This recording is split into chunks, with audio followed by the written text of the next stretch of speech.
এদিকে শাহী সাক্ষাতে জুন মালিয়া স্বরাষ্ট্রমন্ত্রীর সঙ্গে দেখা করলেন এনসিপিআই সাংসদ জুন মালিয়া।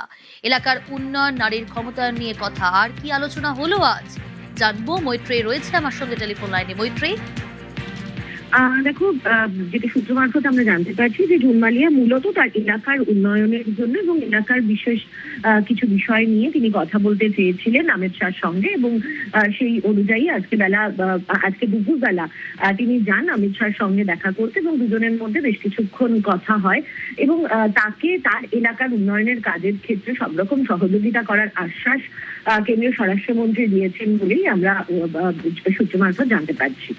ওকে।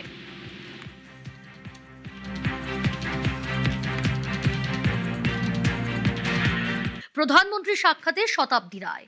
সংসদ ভবনে মোদি শতাব্দী সাক্ষাৎ, প্রায় 15 মিনিট বৈঠক দুজনে।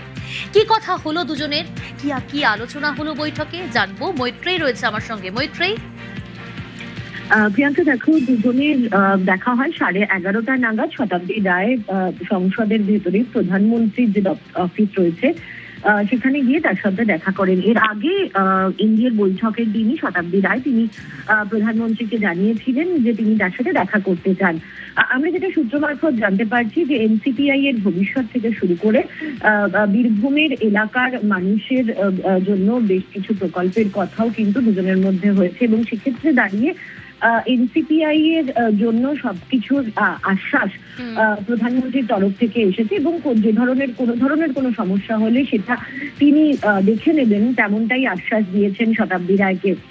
দুজনের মধ্যে প্রায় মিনিট 15 কথা হয় এবং খুবই কোঅর্ডিনাল কথা হয় বলে এখনো পর্যন্ত আমরা সূত্র মারফত যেটা জানতে পারছি। শতাব্দী রায়ের এই নিয়ে 2 নম্বর সাংসদ এনসিপিআই এর, যার সাথে প্রধানমন্ত্রী দেখা করলেন। এর আগে সুদীপ বন্দ্যোপাধ্যায় প্রধানমন্ত্রীর বাসভবনে গিয়েছিলেন তার সাথে দেখা করতে, আর এবার সংসদের মধ্যে শতাব্দী রায় তার দেখা হলো বা তিনি দেখা করলেন প্রধানমন্ত্রী নরেন্দ্র মোদীর সঙ্গে। ওকে মৈত্রী, সঙ্গে থাকো।